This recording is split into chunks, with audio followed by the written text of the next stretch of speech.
So I'm Nader Pouratian. As you heard, I'm professor and chair of neurosurgery here at UT Southwestern, and I appreciate the invitation to speak to all of you about trigeminal neuralgia.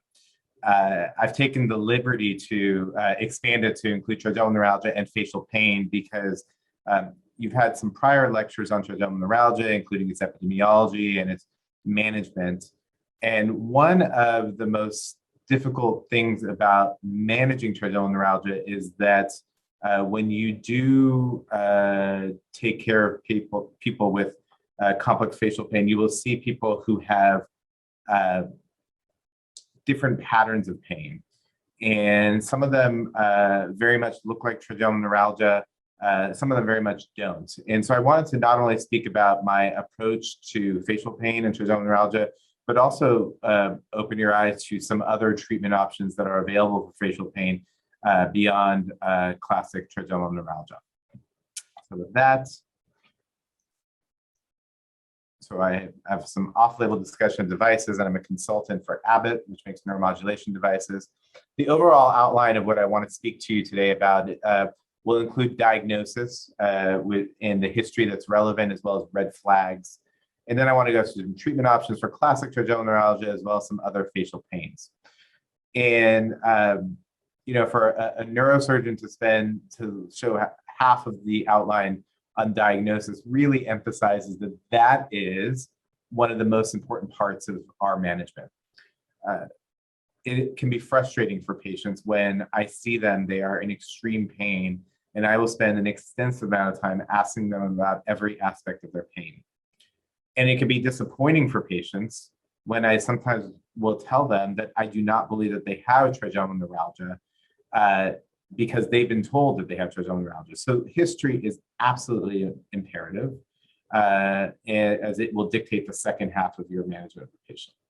So a little bit of anatomy that we should be familiar with. Trigeminal neuralgia, as we all know, it's the word tri, or the prefix tri, is because there are three major portions that we think about: V1, V2, and V3. And it's good to have an imprint in your mind of generally where V1, V2, and V3 are. The major landmarks, you know, the nose and eyes are in V1. From below the eye to the top of the lip is V2. And then the mandibular branch, V3, is the easiest one to pay attention to. But it's also important to know, especially as we talk about other types of facial pain, the greater occipital nerve and lesser occipital nerves, which cover the back of the head, and you can have occipital neuralgia, which can also be a pain radiating now from the back of the head to the top of the head, and sometimes all the way up to the eyes, and then other nerve distributions here. I think it's also important to know that you know, within the different branches of the trigeminal nerve, within the different divisions of the trigeminal nerve, there are individual branches, and sometimes those become relevant. And the very last technique that I'm going to speak to you about really does require that you know some of these branches. And I won't go into detail about the surgical procedures, but it'll be important to have a general idea. So trigeminal neuralgia. This is a classification that has mostly come from Dr. Burchell at Oregon Health Sciences. But I think there's some key factors here, which is that the pain should be in the trigeminal nerve distribution, so V1, V2, or V3. They are paroxysmal attacks, so intermittent attacks that can last seconds up to minutes. And it should be an intense or sharp stabbing pain, and it should be precipitated by a trigger. The trigger can be anything from touching the face to winds to eating, chewing, drinking, sometimes just positional changes. And they are very stereotyped. So when someone comes in and says the pattern is different every time, it makes you think that it might not be trigeminal neuralgia. The biggest difference between type 1 and type 2 is that with type 1, the majority of the time there is pain-free intervening episodes. So you can ask a patient with trigeminal neuralgia type 1, and they'll say that most of the time they don't have pain. But when the pain comes, it's a deadly pain. Trigeminal neuralgia type 2, on the other hand, there's a persistent pain underlying it where they have pain more than 50% of the time. And secondary trigeminal neuralgia is when it's caused by another structural lesion. So again, going into the history that's relevant, I have almost a checklist in my mind as I speak to patients. I really want to know the location. So I ask them where the pain is. And sometimes they'll just point to their entire face and I'll say, no, no, no, no. I need you to tell me exactly where your pain is because I want to understand your pain. The next part is very hard to elicit. And the harder it is to elicit, the less likely it probably is to be trigeminal neuralgia, but the quality of the pain. I'm looking for them to call it stabbing or electrical or stunning or something where it sounds like a shock, something that is, just coming out of nowhere and just grasps them from a pain-free episode. It's in contrast to a burning, gnawing, chronic aching pain. That's not the type of pain I want to hear about with trigeminal neuralgia. Now, to be honest, in type 2, you can have both. You can have that chronic burning, gnawing pain underlying it with this overlying stabbing electrical trigger type pain. So again, the timing and triggers become an important factor, which is, we want to have those intermittent pain-free episodes. Now, something that I haven't really seen in a textbook, but it's a rule that I use, which I find to be a good differentiator of trigeminal neuralgia from other types of facial pain, which is whether the patients are afraid of their pain. And what I mean by that is, do they feel like it can attack them out of nowhere and cripple them? Are they afraid to eat? Are they afraid to even move because the pain is suddenly going to grip them? Or is it a more chronic pain that's just always there and it just ruins their life? The patients who say they're afraid of their pain, in my experience, are more likely to have trigeminal neuralgia because it sort of signifies that stabbing, electrical, shocking, intermittent, triggered type pain. So for me, if someone says they're not afraid of their pain, they just are devastated by it, that's a red flag. Now, speaking of red flags, we not only want to know about the distribution of the pain, the pattern of the pain, the triggers, whether they're afraid of it, but we want to know about other symptoms that may make us think about other types of facial pain. In particular, I always document whether patients have autonomic symptoms. And in particular, I talk about watering eye, whether they have conjunctival injections or redness of the eye, tearing of the eye, runny nose, swelling of the face, discoloration of the face associated with the pain. A lot of people say, yes, I cry when I have the pain, but I say, no, no, no. I'm not asking if you're crying out of pain, but do you get these symptoms when you have the pain? And if you do, or if the patient has that, it should be a red flag that we're not treating trigeminal neuralgia or any variant of trigeminal neuralgia. It's actually an autonomic cephalgia, the most popular of which is cluster headache. And cluster headache, if you haven't seen it, can be very similar to trigeminal neuralgia, so you really want to differentiate it. And the response, the treatment is going to be very different for cluster headache versus, or any autonomic cephalgia versus trigeminal neuralgia. So it's important to get that. Seasonal variations, again, this is the classic definition of what a cluster headache is, that it clusters at a certain time of year, that you get a lot of attacks, you have pain-free weeks or months at a time. And then any other visual or neurological phenomenon, which may indicate a migrainous type of pain rather than a trigeminal neuralgia type pain. Now, medical therapy. There is not a patient that I'm going to treat surgically or consider for any kind of surgical intervention who hasn't had a first-line medication, which generally is carbamazepine or oxcarbazepine. And it's important to do that because it's a good diagnostic tool as well. Patients with trigeminal neuralgia generally respond to carbamazepine. If they took a maximum dose of carbamazepine and they never responded to it, it's not a red flag, but it should give you pause and have you reevaluate whether or not they have trigeminal neuralgia or oxcarbazepine. Sometimes, though, some people have so much side effect or they're so intolerant of the medication that you never get a good sign. Other medications that people are often on are baclofen, gabapentin, pregabalin, or Cymbalta, or any of the other antidepressants that could help with the pain. Lots of different medication variations. But again, I like to know that they've been on either carbamazepine or oxcarbazepine and know what their response is to that before I proceed with surgical treatment. The last thing is, before I approach someone with any kind of surgical treatment, I want to do an MRI. And it's a very commonly misunderstood factor that people will say, we're looking for a vascular loop on the MRI. And with improved imaging, we can see vascular loops, we can see veins, particularly focusing on the root entry zone. But that's not the point of the MRI. I will consider a microvascular decompression on someone who doesn't have evidence of a vascular loop. What we're really looking for are other things that could be causing the pain. So it could be, a mass lesion, which could be a tumor of the trigeminal nerve. You could have a cancer that's spread along the nerve that can cause pain. You could have multiple sclerosis, which is what's imaged here. You can see as the trigeminal nerve enters the brainstem that there's discoloration from demyelination, and that's resulting in trigeminal neuralgia. So the key point here is imaging should be necessary, but it should not be to confirm neurovascular conflict, but to evaluate for secondary causes, because your approach, again, may be very different with secondary causes of trigeminal neuralgia. Now, assuming we've gotten through all that, so we've done a history, we have established that the patient has trigeminal neuralgia or has trigeminal neuralgia-like symptoms that could respond to our surgical interventions. We then talk about surgical treatments. And I, in my mind, group them into three categories. There's the microvascular decompression, which I'm sure you've heard about, which is a favorite surgery of surgeons because the anatomy is beautiful, it's very satisfying. It has risks, though, it's invasive. Then we have percutaneous treatments where we put a needle through the face to either ablate the nerve with glycerol or with a balloon, which we can inflate to compress the nerve, or we can use radiofrequency to target a specific part of the ganglion.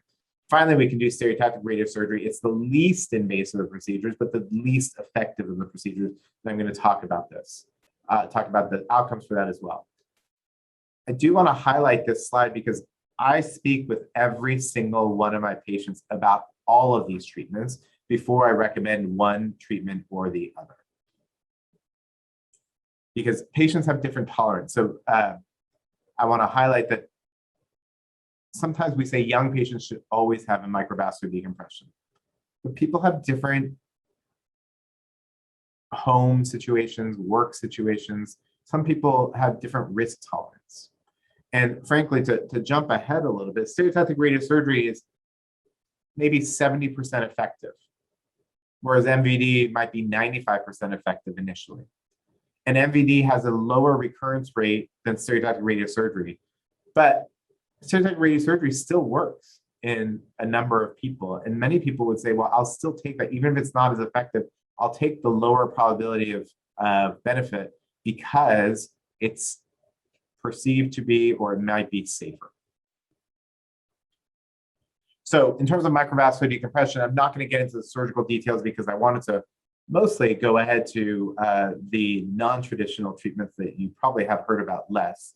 But in this case, you can see the trigeminal nerve, there's a branch of the superior cerebral artery, and the goal there is to use microdissection and a microscope to carefully dissect the arachnoid plane between that artery and that trigeminal nerve and move it away from the trigeminal nerve and place a piece of felt or tether that artery away from the nerve. It's still, I think it's important to know that the goal here is not to damage the trigeminal nerve, but there's still a risk of having numbness in the face, just like with stereotactic radiosurgery and with balloon compression or any other percutaneous treatment.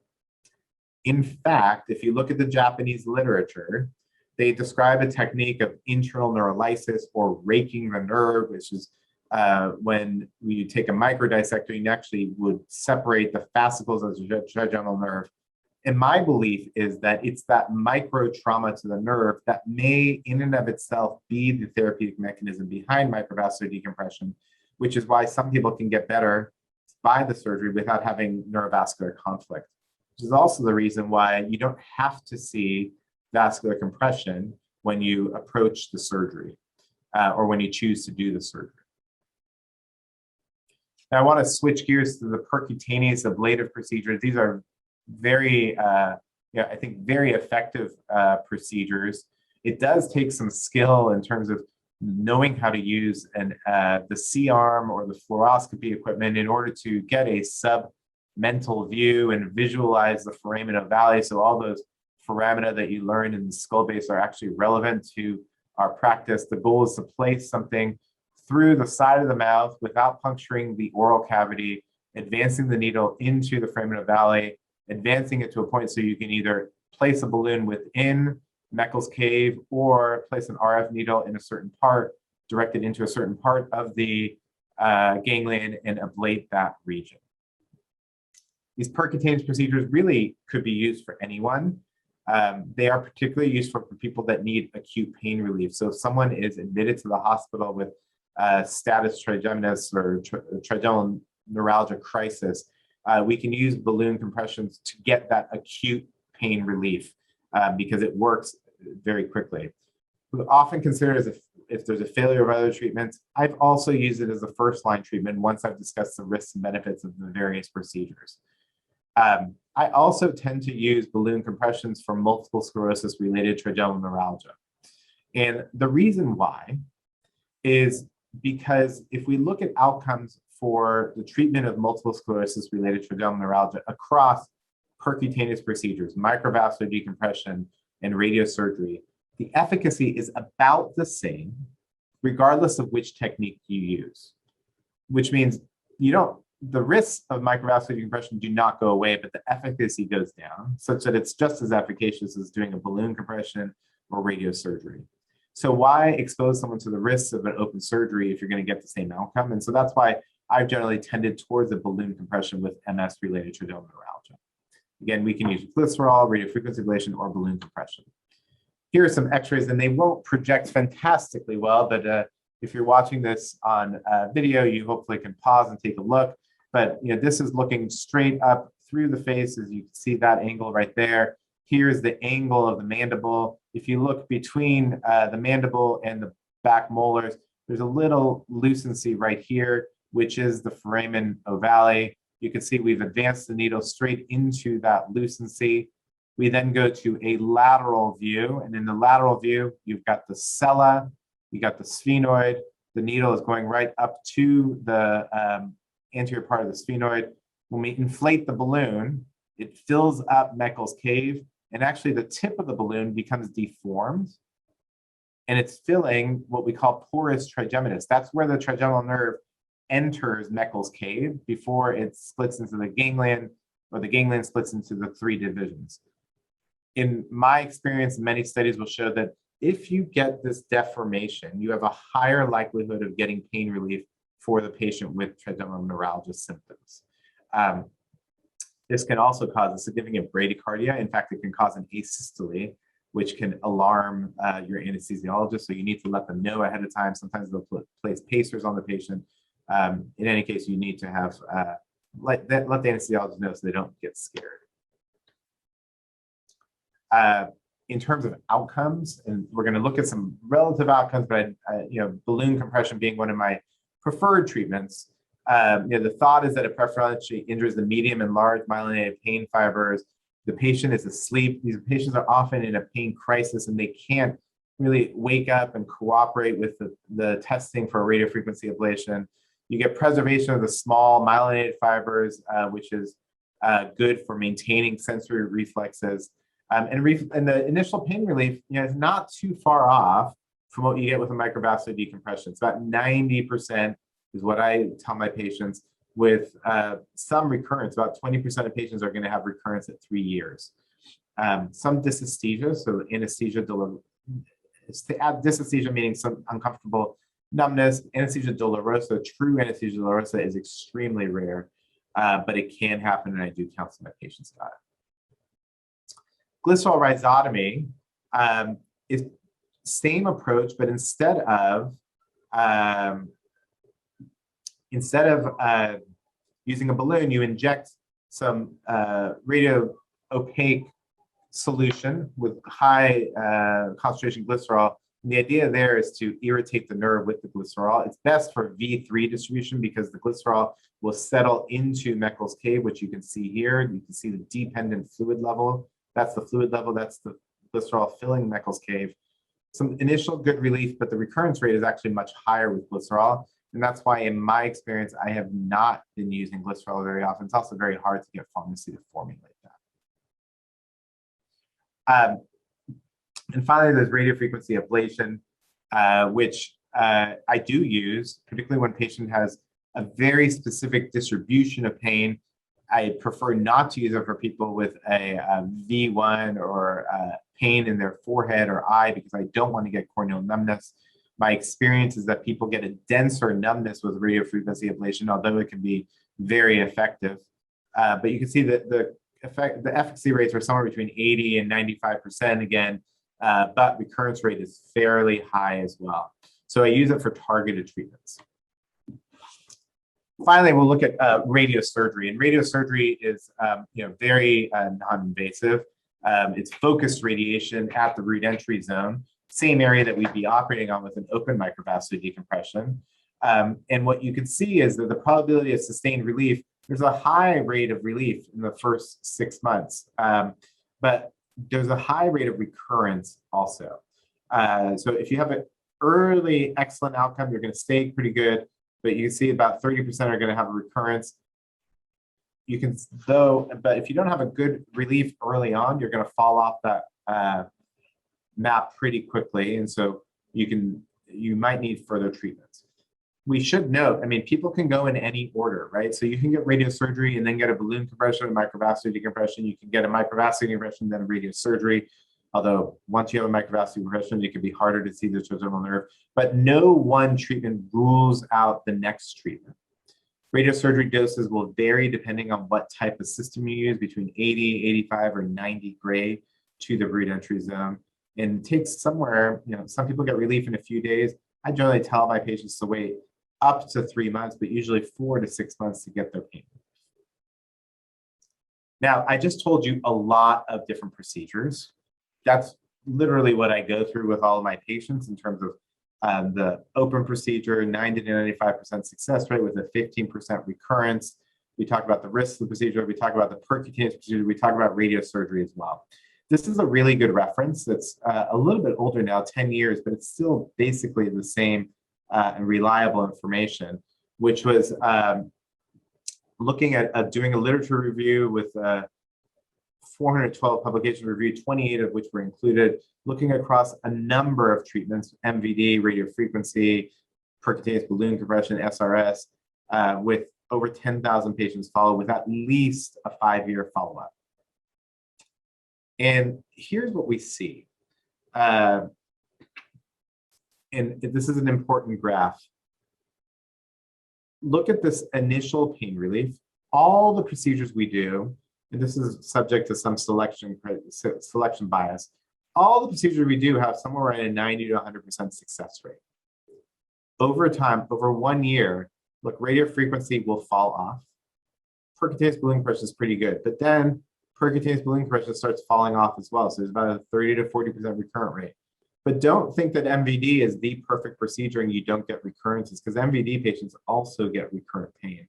And then you need to go through the process of figuring out what you want to do next. These are just a different representation, but acute pain relief, 92%, 90%, 98%.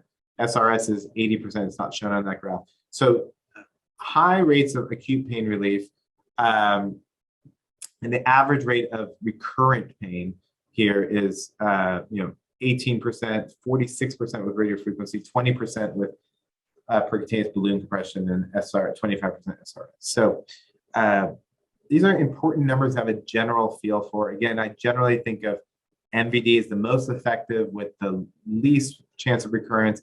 Percutaneous procedures almost equally effective with a slightly greater rate of recurrence. SRS, lower rate of efficacy, but the highest rate of recurrence, but also the safest of the procedures we do. And then, of course, it's not just how well they work, but it also has to do with complications. And the complications that we worry about are facial hypesthesia or facial changes, and corneal hypesthesia, which is the corneal reflex. And you'll see percutaneous balloon compression is, sorry, I should say Radio frequency has amongst the highest. Percutaneous balloon compression is still high, but not quite as high as radio frequency. MVD has some, but it's not as high as the rest. That's probably the most important thing. Radio and anesthesia dolorosa related to sensory changes. So some important information here, same paper, very good reference for overall understanding the relative contribution of these different procedures. I mentioned a little bit earlier, so that's all with classic trigeminal neuralgia. I'm going to start shifting gears a little bit to talk about other types of trigeminal neuralgia. In this case, MS-related trigeminal neuralgia, and I've mentioned this a little bit already.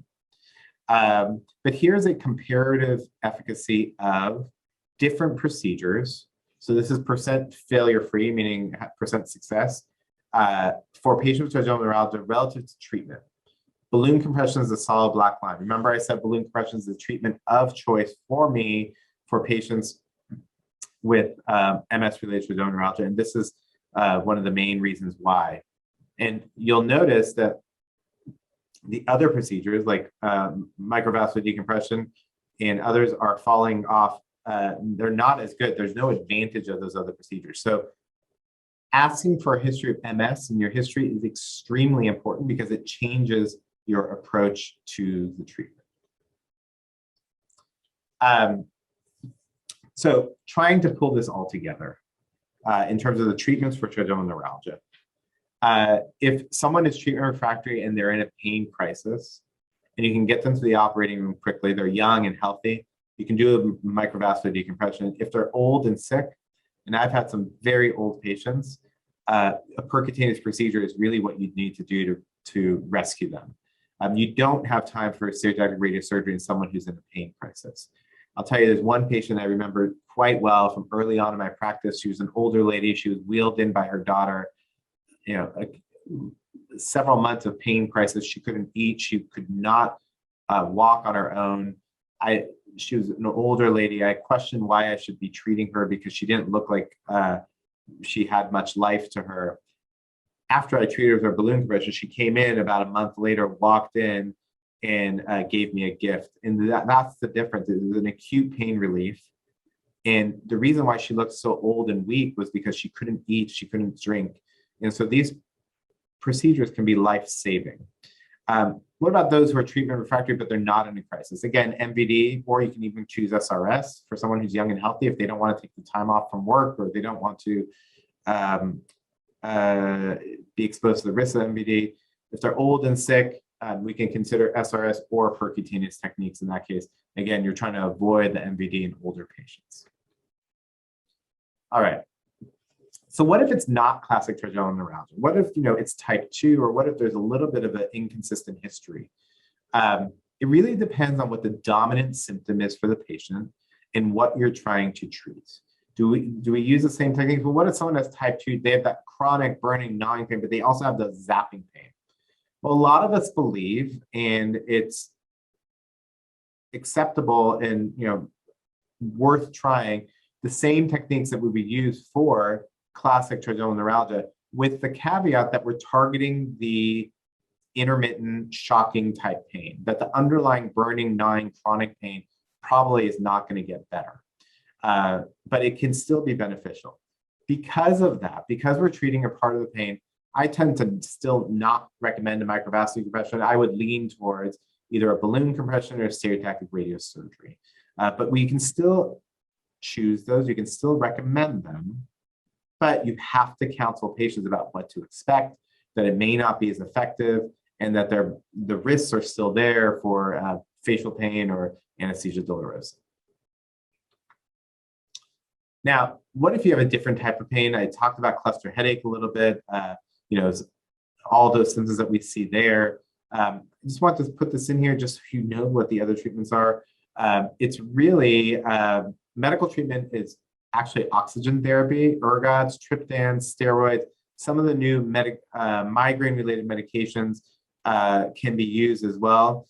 What's not on here is our NSAIDs can be very effective for cluster headache, which you think, wow, for something so severe, how would a NSAID work? But it does, it can work. Surgical treatments vary across different platforms. They are not the same treatments. So that's why I do specifically ask about autonomic symptoms. I will consider a sphenohalting ganglion block. Hypothalamic DBS can be done, so targeting the hypothalamus, and then occipital nerve stimulation, but that's become less common. There are other, as I said, I mentioned that autonomic cephalgias are a whole class of them. There's different ones. Cluster headache is the most popular or most well-known, but you can get paroxysmal hemicrania, which is, again, if you read this, you'll think, well, that sounds like trigeminal neuralgia, but it's multiple severe short paroxysms of pain, often around the eye. So the only difference is that it's near the eye. SUNCs, which is short-lasting unilateral neuralgiform headache with conjunctival injection and tearing. Sounds a lot like cluster headache, but if you didn't get the conjunctival injection and hearing, you'd think unilateral neuralgiform headache. Well, that sounds like a cluster headache, or that even sounds like trigeminal neuralgia, right? So those autonomic signs are absolutely imperative. Now, what about this sphenohalting ganglion? Sphenohalting ganglion, also known as the pterygohalting ganglion, is right in on the lateral aspect of your nasal wall. It is near the V2 branch of the trigeminal nerve. There are studies that show that stimulation of the sphenohalting ganglion can be effective. And they can be effective both acutely in order to resolve pain. So in this study that I'm referencing here, there's complete resolution in 11 patients out of 18 treatments, with another 3 out of 18, so about another 20% having partial relief, and then no relief in 4. But that's very effective for someone who doesn't have any other treatments. It's also been used in migraine treatments. My most common approach to the pterygohalting fossa or the sphenohalting ganglion is to use radiofrequency ablation, which can be done percutaneously through an infrazygomatic approach. It can also be treated with stereotactic radiosurgery. We can also place off-label stimulators into the sphenohalting ganglion for long-term pain relief. And as I mentioned, we can use occipital nerve stimulation for cluster headache, although I've put this here for historical purposes. I don't think it's used very often anymore. One thing of interest to neurosurgeons, especially someone like me who does deep brain stimulation, is the possibility of using hypothalamic or midbrain tegmentum deep brain stimulation. Generally, we just call it hypothalamic deep brain stimulation. And what you'll see is that it can be extremely effective. And there are several case reports, myself being on one of them as well, of using deep brain stimulation out of the hypothalamic region in order to improve cluster headaches. And here you can see the pain intensity pre-surgery going from 8 to 10 out of 10 down to 1 to 5 out of 10. And I'll say, we generally think about a positive response of 50% improvement. Here you'll see there was a 60% improvement in headache frequency and 30% improvement in headache severity overall. The interesting thing about pain is, although we always talk about 50% improvement as being a good outcome, there are many patients who will appreciate even a 20 or 30% improvement, and that has to do with how we internally score our pain. I've had a number of people I've treated that think that 30% is worth it to go through a surgical procedure. Now, I want to talk about peripheral nerve stimulation because many of you have heard of spinal cord stimulation. The idea of stimulating the nerves or the spinal cord goes way back, millennia, but the first TENS unit was in the 20th century. And then the whole gate theory of pain, which you might have learned about in medical school, the idea that there's some competing pathways, and one, if you give a non-noxious stimulus, it can override the pain stimulus, was actually demonstrated with peripheral stimulation in the face. So there's a scientific paper, I think I have it on the next slide, Wall and Sweet did something that we would never be allowed to do anymore. They did experiments on themselves. They basically placed an electrode in their own face and determined that it affected their ability to sense something. So here's the paper. So Wall and Sweet, this is 1967 in Science. Needle electrodes insulated acceptor tip were applied to our infraorbital nerves. A tingling or buzzing sensation was evoked near threshold in the sensory region of the nerve. This was on themselves. It was not unpleasant and always tolerable for an indefinite period, which is a very biased perspective since they're not being stimulated chronically. But this was the first ever demonstration that stimulation can abolish pain in a human subject, and they just happen to do it on themselves. But this is the fundamental paper that gave rise to the field of spinal cord stimulation, as well as peripheral stimulation for pain, which I'm going to tell you a little bit more about. The first implant was ever done with externalized leads for CRPS, and we've gotten to a percutaneous era now where we can put electrodes in the spine or in the face or anywhere else in the body near a peripheral nerve. This is the gate theory, the idea that there's a painful stimulus going through the C fibers that goes to the nociceptive pathways. If you give an electrical stimulation or even a non-electrical but non-noxious stimulus, it can outcompete and suppress the signals that are coming through the pain pathways and therefore suppress the pain. I tell my patients that this is very analogous to, if you hurt yourself, sometimes you like to rub the area that hurts, it makes it feel better. Same idea, except we're rubbing it with electricity. Different places you can put electrodes. You can put them in the supraorbital region if you have supraorbital pain, but it's not classic trigeminal neuralgia or classic trigeminal pain. Something I've forgotten to say up until this point, if you have bilateral facial pain, big red flag, not trigeminal neuralgia. Although some people have pain that fluctuates from one side to another, it usually settles down on one side if we're going to target the pain in a trigeminal neuralgia type fashion. When I think about peripheral stimulation, I'm looking for pain that is generally inconsistent with trigeminal neuralgia. So that burning, chronic, aching pain, a location that's very localized to an area that I can target with some electrodes in the face. They failed botulinum toxin, they have incomplete control with medications, and hopefully have lack of neuropsychological contraindications. And there's a fair number of studies. In this case, you can see bilateral supraorbital, bilateral occipital stimulators, showing that when you do occipital nerve stimulation or supraorbital nerve stimulation, different types of nerve stimulation, that you can get high rates of efficacy. Upwards of 88% of people have greater than 50% decrease, 100% have greater than 50% relief. Lots of high numbers here. The nice thing about this is, you might say, well, who are you going to use this for? How do you select patients? Since you can do trials, you can put them in patients with the wires coming out of their face, and they can come back, they can try it for a week at home and see if that's pain relief. I just have done this for patients with all different kinds of pain that I couldn't necessarily explain and that I didn't have great treatments for, but I said, let's try something that's off-label to see if we can try and give you relief. This figure is useful because it shows how the stimulator could provide relief because, if we take it far enough, you can cover the supratrochlear nerve, supraorbital nerve, as well as the zygomatical temporal, and get broad coverage of those areas of the face if that's where the pain is. You can also put them in the infraorbital region. So you can put it above the eye, below the eye, and I've even put them in the mandibular region as well, depending on where we want to target.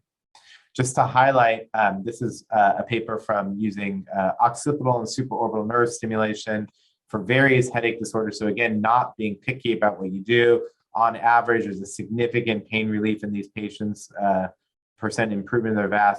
Look, if you look on an individual basis, the majority of patients have at least 50% pain improvement. If you look at it 30%, there's a lot more patients that have pain improvement, and there's significant reduction in their use of other pain medications. So this idea, if someone has atypical facial pain or non-trigeminal neuralgia pain, what I'm trying to highlight for all of you is don't close the door. Don't think, well, we only can do microvascular decompression, percutaneous treatments, and SRS. We can consider, as I talked a little about deep brain stimulation, I talked about sphenopalatine ganglion blocks or stimulation. Here we're talking about peripheral stimulation, supraorbital and infraorbital nerve stimulation. So there's lots of options that you can think about as pain gets more and more complex. Now, these peripheral stimulators aren't meant to be in the face, so they have complications. You can have lead migrations. They can be infected. There can be fibrosis around the leads that can affect responses as well. So in terms of peripheral stimulation, there's really no high-quality studies. It's off-label, but it's good when there's localized pain that's not really TN or trigeminal neuralgia. They failed conservative therapies. We should try and block it first. That might give you some information, but it's easy to trial. And so my approach has been, someone comes in, they have classic trigeminal neuralgia. They don't even have the electrical stabbing type pain that's trigeminal neuralgia like. I will switch to these other modalities like peripheral stimulation. Now, I'm getting to the last part of my talk. In my years of treating patients with trigeminal neuralgia and facial pain, I started to become a little disillusioned at one point with doing peripheral stimulators and occipital stimulators, thinking, what am I doing placing electrodes deep inside, not deep in someone's face? They have to live with the device for the rest of their life. I want to address that first. If you give someone pain relief, they are totally willing to have an implant in their face, right? So don't think that an implant is a negative. At the same time, if there's a way to do it without an implant, I think we should be thoughtful about it. And this is actually a topic I brought up at our recent Congress of Neurological Surgeons meeting.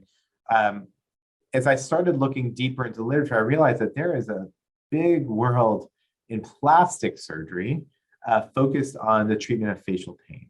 And what they will do is they'll look at nerve decompression. So instead of stimulating the nerve or burning the nerve, they'll just decompress the nerve, just like you can do for carpal tunnel or cubital tunnel syndrome. And what they show is very high response rates, which we'll summarize in a second, versus, with implantable stimulators, there's a certain rate, and then there's pulsed RF, which we don't really use anymore, so I'm not going to talk about. But in this series, in the plastic surgery literature, and mind you, this is the surgery that they do. They don't do peripheral nerve stimulation, so it might be selection bias, or there might be something about it. But they think that with people with these atypical facial pains, especially if they've got sort of pain in a specific distribution, supraorbital or supratrochlear nerve, that a nerve decompression may be more effective than even doing a peripheral nerve stimulator. So just like we do a decompression of the trigeminal nerve at the brainstem, maybe we should think about, in some cases, doing a nerve decompression in the face. And one of the tests we do is to give them a block and see if that helps, because oftentimes decompressing the nerve does cause numbness. This is a gentleman who came in with a chronic forehead pain. He had some blocks in the supraorbital as well as the supraorbital, supratrochlear nerve distributions. I do this surgery with plastic surgery when I do it. But what we do is make an eyebrow incision. We go up the brow, and we find these different branches of the nerve. So the supratrochlear, 2 branches of supraorbital. Oftentimes there's a fibrotic ridge across the exit point of the nerve. We're able to put vessel loops around it. There are the corrugator muscles, which are in the forehead. You remove those and you do a very extensive neurolysis. This patient, we do an eyelid incision. So this is why I don't do these myself, because this is a very delicate incision. But they can go home the same day. And this patient had a complete relief of his pain. And we often do see, for well-selected patients, a significant relief of pain, which is very satisfying to not have placed a stimulator and given him long-term pain relief. Sorry, I lied. There's one more thing I want to speak to you about, which is from my own experience, which was, again, some patients, we've tried everything. And the thought was, can we actually target the thalamus, the area, so the VPN, the ventral posterior medial nucleus of the thalamus, where facial sensations go through, and try and basically buzz the pain pathway from the inside. And so we treated 9 patients here with various pain disorders, but they're typically post-traumatic of some sort, post-herpetic, something where the nerve has been damaged in some way. And we looked at outcomes. This is a case series. And when we look at all the patients, pain is 8 to 10 out of 10 at the beginning. And the amount of reduction over time varies by known as 80% pain reduction down to 20 or 30% pain reduction. But I'll tell you, even these people who have 20 or 30% pain reduction actually feel like it was worth it and that they helped, and they're happy to have that level of pain reduction. So this is something that we've done. I still offer. It's off-label, and I tell my patients that it's off-label, and I tell them that it's going to take time to figure out how to make their pain better. I also tell them they're going to get a paresthesia or a tingling when they get the therapy. But in general, I think we've been able to help a lot of people. And so we're planning a formal prospective trial of this type of treatment for these really difficult, otherwise we don't know what to do for facial pain procedures. One procedure I have left out that I think is worth mentioning is motor cortex stimulation. I know there are people out there, great surgeons who I respect, that use motor cortex stimulation for these neuropathic type pains. I have not had as much luck with it, although I've considered revisiting it as a treatment option. But I don't want to say that it's not an option. It's just not something that I use on a regular basis. So to conclude everything, I think the most important thing is you need to define the type of pain or headache that the patient is experiencing, because that's going to be your first branch point. If they don't have trigeminal neuralgia or those trigeminal neuralgia-like episodes, they are not a candidate for those classic procedures. If they do, we can consider them, with the caveat that it may only treat the type of pain, the neuralgia type pain that they have. Medical therapies can be very effective, but you need to know the right diagnosis to get the right medical therapy. Surgical therapies are generally underappreciated, underutilized, and feared. And I would say not only the ones that we commonly use, but especially the ones that we are not as familiar with. So percutaneous treatments and sphenopalatine ganglion ablations, deep brain stimulation. And so we have an array of treatments. I think it's important to keep them on your menu of treatment options. I'm fortunate, and I think it's one of the principles that I go by, that I'm agnostic to what treatment I use for a patient. I'm more interested in what the patient has. And my goal as a comprehensive neurosurgeon is to have an entire array and be able to pick what I think is the right thing for the patient. I'm not a one-trick pony. I don't only do microvascular decompressions. I don't only do percutaneous ablations. I do what I think is the right thing for the patient, or what has the highest likelihood. One final comment: pain is very complicated, and not all pain gets better. Sometimes pain gets worse, but you sort of need to be committed to it and work through it and try and help patients through it. There's definitely a psychological factor to it. And so some patients need to get to a new psychological baseline in order to be able to benefit from the procedure. So keep that in mind. But if I have any advice for you, know the array of treatments and think about them. Find the right one for the right patient rather than the procedure that you love to do.